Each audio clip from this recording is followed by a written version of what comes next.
Victoria Stone honked angrily at the poor man walking slowly with his daughter every morning. The billionaire businesswoman thought they were just lazy obstacles blocking her expensive car. But when curiosity made her follow them one rainy day, she discovered a truth that would completely destroy her cold heart forever. Before watching full story, comment below from where you watching. Also like and subscribe for more stories. The alarm clock buzzed loudly at 5:30 a.m. in the small, cramped apartment. David Martinez rolled out of his thin mattress on the floor and quickly got dressed in his only clean work shirt. The apartment was so cold that he could see his breath in the air. He had exactly 2 hours to get ready, prepare breakfast for his daughter, walk her to school, and then hurry to his construction job on the other side of town. David looked around their tiny one-room apartment. The paint was peeling off the walls, and there was a leak in the ceiling that he had tried to fix with duct tape. But despite their poor living conditions, he had managed to keep one corner of the room clean and bright for Emma. Her small bed was neatly made, and her few books were arranged carefully on a wooden crate that served as her bookshelf. "Emma, wake up, sweetheart," he whispered gently, shaking his 8-year-old daughter's shoulder. Emma opened her sleepy eyes and smiled at her father. Despite living in poverty, she had the brightest smile and the most positive attitude. Even though their small apartment was cold and their breakfast was just bread and water, she never complained. She understood that Daddy was trying his best, working 2 jobs and doing everything he could to provide for her. Emma was incredibly mature for her 8 years. She helped her father by keeping their small space clean, doing her homework without being reminded, and never asking for things they couldn't afford. She had learned to find joy in simple things like reading library books, drawing pictures with old crayons, and spending time with her father. "Are we walking to school again today?" Emma asked, putting on her worn-out shoes. "Yes, princess. But we'll make it fun just like always," David said, trying to hide his worry and exhaustion. Their old car had broken down 3 months ago, and he couldn't afford to fix it. The repair shop had quoted him $800, which was more money than he made in a month after paying for rent, food, and Emma's school supplies. The school was 5 miles away, but it was the only good school in their area that accepted students for free and had an excellent academic program. David had researched every school in the city before choosing Lincoln Elementary. He knew that Emma was exceptionally bright, and he was determined to give her the best education possible, even if it meant walking 10 miles every day. The school had advanced programs, dedicated teachers, and a high success rate for students getting into good high schools and colleges. As they stepped outside into the cold morning air, David took Emma's small hand in his. They began their daily journey, walking along the busy road where cars rushed past them. From her expensive black Mercedes car, Victoria Stone watched this scene with growing annoyance. She was the 45-year-old owner of Stone Industries, one of the biggest manufacturing companies in the city, worth over $50 million. Every morning at exactly 7:15 a.m., she saw this same man and little girl walking slowly along her route to work, sometimes making her late for important meetings. Victoria lived in a mansion with 12 rooms, had 3 luxury cars, and could buy anything she wanted. She had worked hard to build her business empire, but in the process she had become cold and disconnected from ordinary people's struggles. "These people should get a car instead of blocking the road," she muttered to herself, honking her horn loudly as she passed them. Victoria had grown up wealthy as the daughter of a successful businessman. She had never known what it meant to struggle for money, walk anywhere instead of driving, or worry about paying bills. Her father had always taught her that poor people were just lazy and made bad choices. She had never questioned this belief, living in her bubble of privilege and wealth. She had built her company by being tough, demanding, and focused only on profits. She rarely thought about her employees as real people with families and problems. To her, they were just workers who should be grateful to have jobs.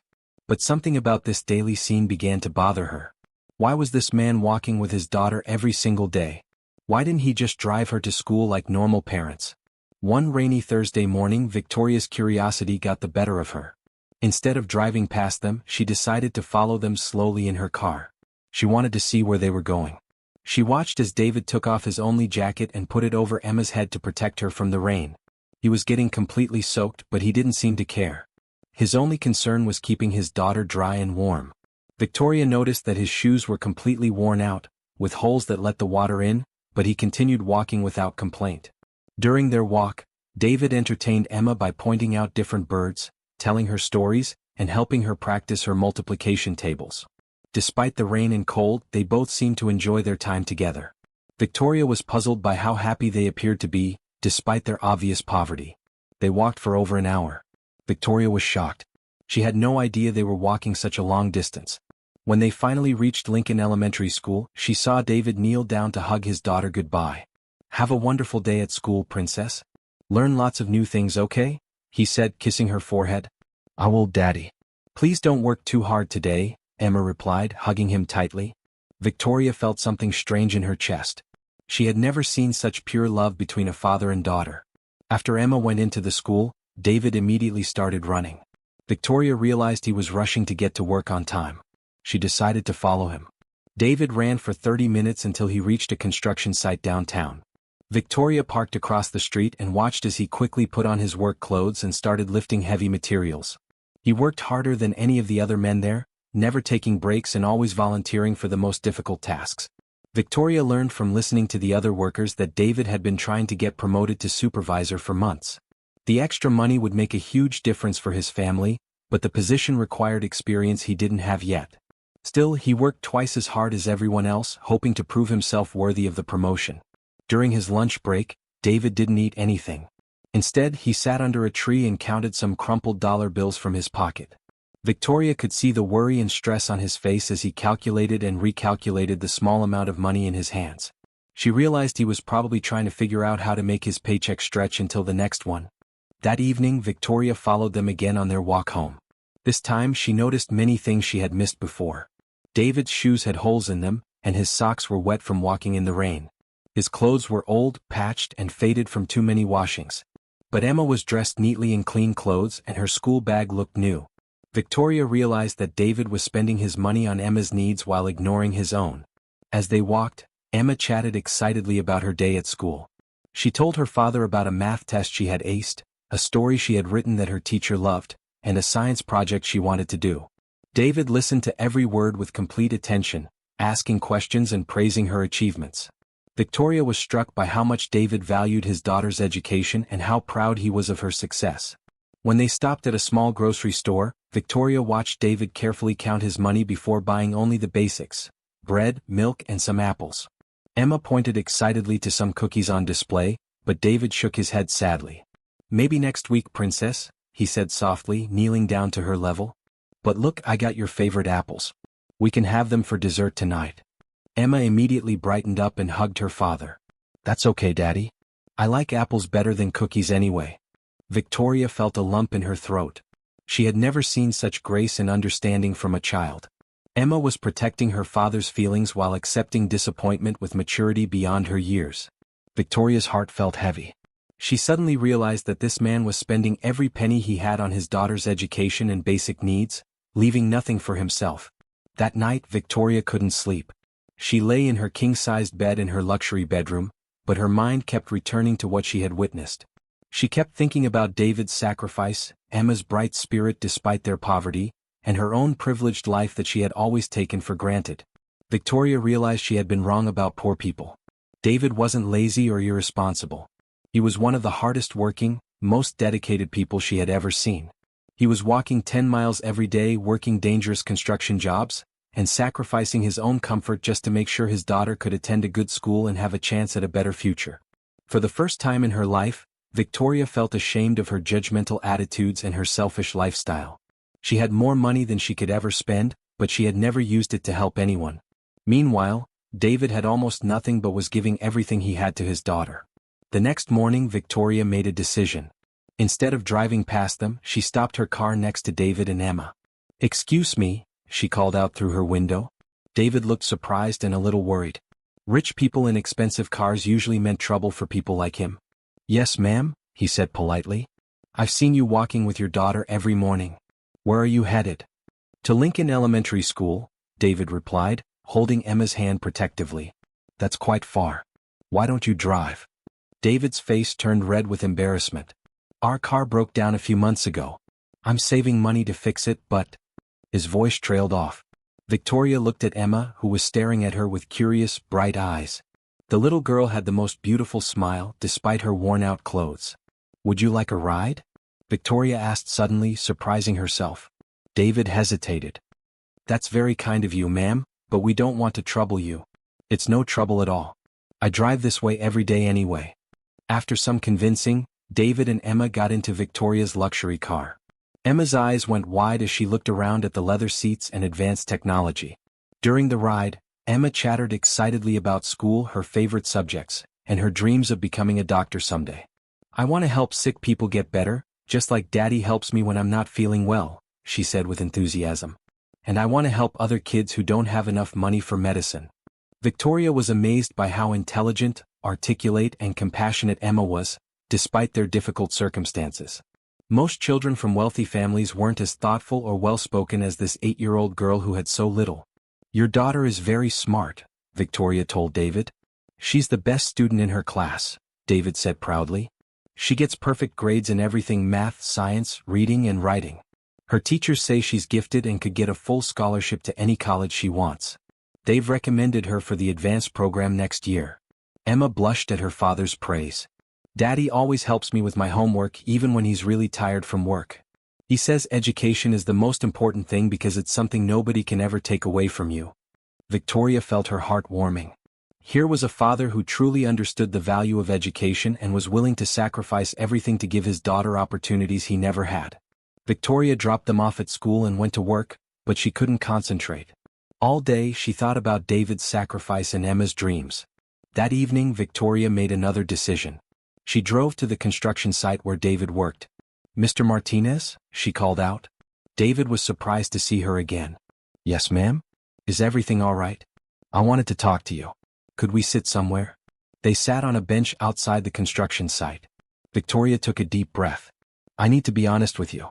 I've been watching you and your daughter for weeks. I was curious about why you walked every day." David looked confused and a little scared. "I'm not in trouble, am I?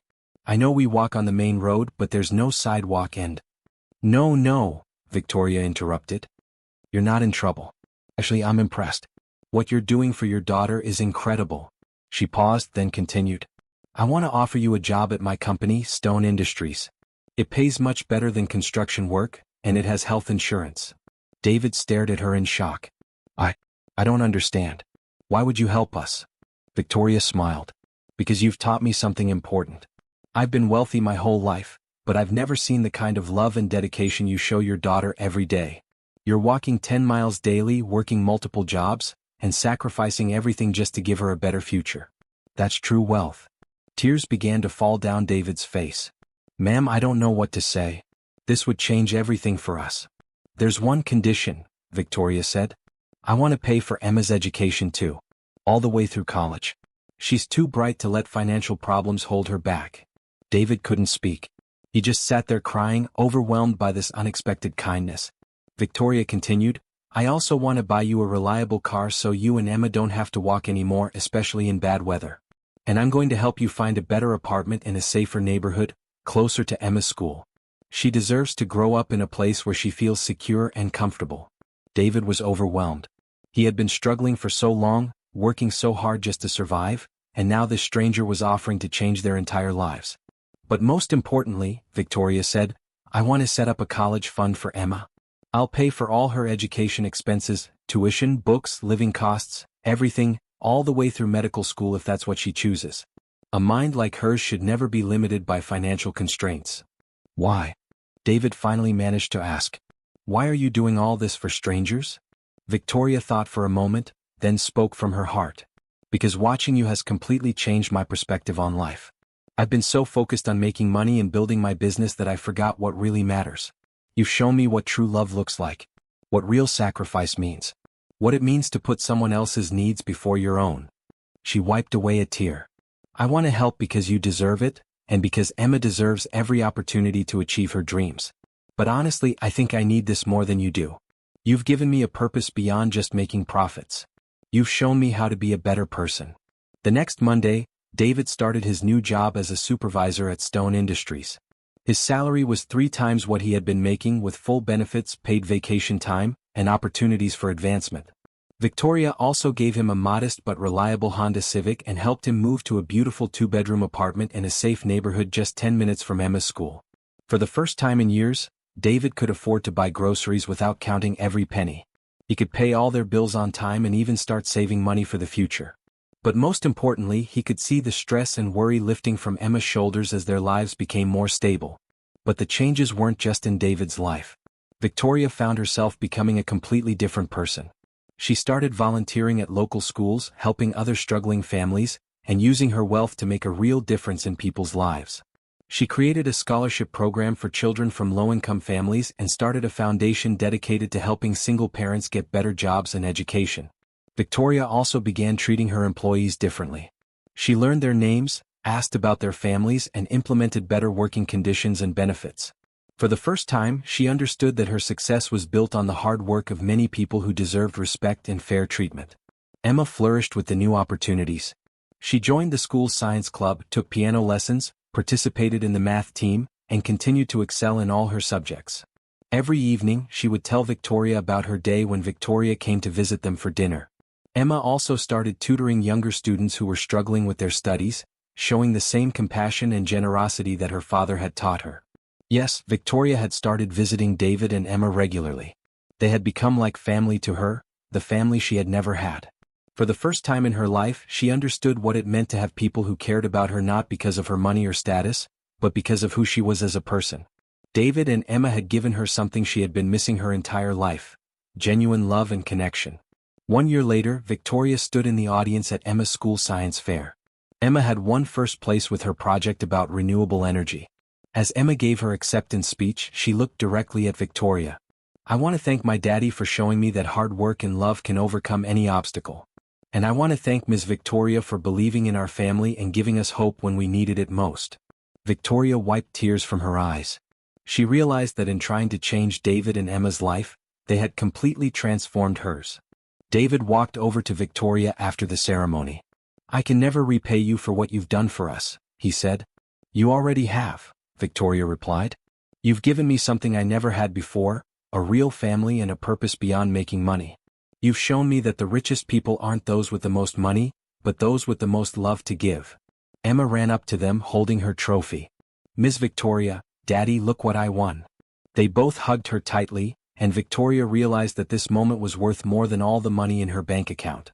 As they walked to the parking lot together, Victoria remembered that first morning when she had been annoyed by a man and his daughter walking slowly along the road.